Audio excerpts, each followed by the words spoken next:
اللہ تعالی ہماری سنتا نہیں۔ یہ جملہ آپ نے اکثر لوگوں کی زبان سے سنا ہوگا۔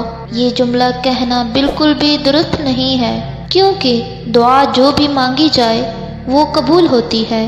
قرآن پاک میں اللہ تعالیٰ ارشاد فرماتے ہیں، اور اے نبی میرے بندے اگر تم سے میرے متعلق پوچھیں تو انہیں بتا دو کہ میں ان سے قریب ہوں، پکارنے والا جب مجھے پکارتا ہے میں اس کی پکار سنتا ہوں اور جواب دیتا ہوں۔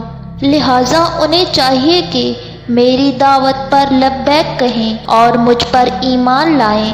یہ بات تم انہیں سنا دو، یعنی اگرچہ تم مجھے دیکھ نہیں سکتے اور نہ اپنے حواس سے مجھ کو محسوس کر سکتے ہو، لیکن یہ خیال نہ کرو کہ میں تم سے دور ہوں۔ نہیں، میں اپنے ہر بندے سے اتنا قریب ہوں کہ جب وہ چاہے مجھ سے بات کر سکتا ہے، حتیٰ کہ دل ہی دل میں وہ جو کچھ مجھ سے گزارش کرتا ہے میں اسے بھی سن لیتا ہوں، اور صرف سنتا ہی نہیں فیصلہ بھی صادر کرتا ہوں۔ جن بے حقیقت اور بے اختیار ہستیوں کو تم نے اپنی نادانی سے اپنا رب قرار دے رکھا ہے، ان کے پاس تو تمہیں دوڑ دوڑ کر جانا پڑتا ہے، اور پھر بھی نہ تو وہ تمہاری دعا قبول کرتے ہیں اور نہ ان میں یہ طاقت ہے کہ تمہاری دعا پر کوئی فیصلہ صادر کر سکیں، مگر میں کائنات کا مالک ہوں، تمام اختیارات اور تمام طاقتوں کا مالک تم سے اتنا قریب ہوں کہ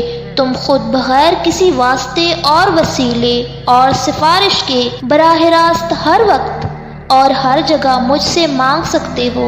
اللہ تعالیٰ تمہاری دعائیں لازمی قبول کرتا ہے، کبھی ہو بہو وہی عطا کر کے جو مانگتے ہو، اور کبھی اس سے بھی بہترین عطا کر کے، اور جو دعائیں قبولیت کی منزل تک نہیں پہنچتی وہ آخرت کے لیے ٹھہرا دی جاتی ہیں، تاکہ کل تم اللہ رب العزت کے سامنے حاضر ہو تو وہ نیکیوں میں شامل ہوں۔ وہ تو کبھی بھی تمہیں گھاٹے میں نہیں رکھتا۔ اگر تمہاری دعا کی قبولیت میں دیر لگ رہی ہے، وہ دراصل اس کی حکمت ہوتی ہے، اور جو بھی تمہیں ملتا ہے نا وہ اپنے مقرر اور صحیح وقت پر ہی ملتا ہے۔ تو پھر ڈر کے ان وسوسوں کو کبھی جیتنے مت دینا، ذرا سی تاخیر پر مایوس مت ہو جانا، حالات کتنے ہی کیوں نہ مشکل ہو جائیں تم دعا کرنا کبھی مت چھوڑنا، کیونکہ اس کا ایک کن تمہارا صدیوں کا کام لمحوں میں کر سکتا ہے۔ اور جان لو دعائیں تو کبھی رد نہیں ہوتی، بلکہ وہ تو سنبھال لی جاتی ہیں ایک انمول موتی کی طرح جو صحیح وقت پر نواز دیا جاتا ہے۔ انہیں جو کرتے ہیں توکل اپنے رب پر اور امید رکھتے ہیں اس ذات سے صرف رحم و کرم کی۔ ہر دعا کے قبول ہونے کا مقرر وقت ہوتا ہے، اور اس وقت تک صبر، توکل اور دعا کرنا ہماری آزمائش ہوتی ہے۔ حضرت علی رضی اللہ تعالی عنہ نے فرمایا، سونے کو آگ سے آزمایا جاتا ہے اور مومن کو آزمائشوں سے آزمایا جاتا ہے۔ ایک آدمی نے کسی بزرگ سے پوچھا، میرا اللہ اس وقت کیوں نہیں سنتا جب میں مانگتا ہوں؟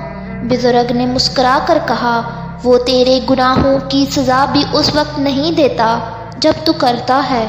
دعا کی قبولیت کی فضیلت کے بارے میں حدیث میں ارشاد ہے کہ دعا کے 3 درجے ہیں۔ اول، جو مومن بندہ دعا کرتا ہے وہ فوراً دعا قبول ہو جاتی ہے، اور دوسرا یہ کہ مومن بندہ جو دعا کرتا ہے اللہ تبارک و تعالی اس دعا کے بدلے اس کے اوپر جو مستقبل کے اندر پریشانیاں، آزمائشیں یا حادثات آنے والے ہوتے ہیں اللہ اس دعا کے بدلے اس کو ٹال دیتے ہیں۔ اور تیسرا درجہ کہ اس دعا کو آخرت کے لیے ذخیرہ بنا کر رکھ دیا جاتا ہے۔ کل قیامت کے دن جب بندہ اپنے گناہوں کا ڈھیر دیکھے گا اور نیکیوں کی کمی محسوس کرے گا، اس وقت وہ دعائیں وزنی تھیلیاں بن کر اس کے اعمال نامے میں آ کر گریں گی اور نیکیوں کا پلڑا بھاری ہو جائے گا۔ اس وقت بندہ یہ سوال کرے گا کہ یہ کیا ہے، تو اس کو جواب دیا جائے گا کہ اے میرے بندے، یہ وہ دعائیں ہیں جو تو نے دنیا کے اندر مانگی تھی، میں نے تیرے لیے ذخیرہ کر کے رکھی تھی۔